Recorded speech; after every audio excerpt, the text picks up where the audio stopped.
இருக்கீங்க. நானும் அதெல்லாம் கேட்க முடியாதுன்னு சொல்லிட்டு தான் இருக்கேன். ஏன் வீணா எதிர்பார்த்து ஏமாந்து போறீங்க? நான் இன்னைக்கும் பாண்டிய பார்த்தேன், நாளைக்கும் பாண்டிய பாப்பேன், இனி டெய்லி பாண்டிய பாப்பேன், பேசுவேன். என்ன பண்ண முடியும் உங்களால?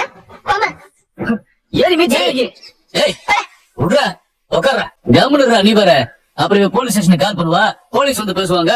வீட்டு வாசல்ல போலீஸ் ஜீப் வந்து நிக்கிறத பாத்துன்னு அக்கம் பக்கத்துல இருக்கிறவங்க எல்லாம் கேள்வி கேட்பாங்க. நாம அதுக்கெல்லாம் பதில் சொல்லிக்கிட்டு இருக்கணும்டா. இவ நம்மள உள்ள வச்சாலும் வைப்பா. இவளுக்கு இவ இஷ்டப்படி செய்யணும்.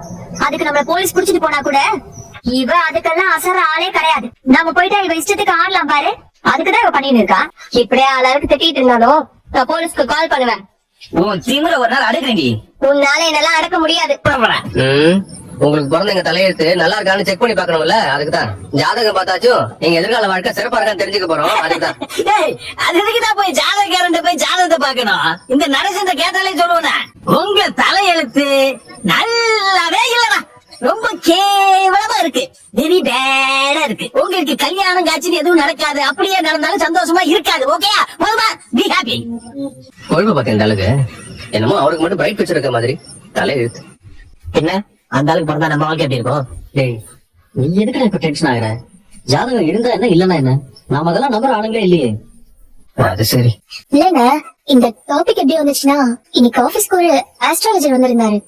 எல்லார் ஜாதகத்தையும் பார்த்து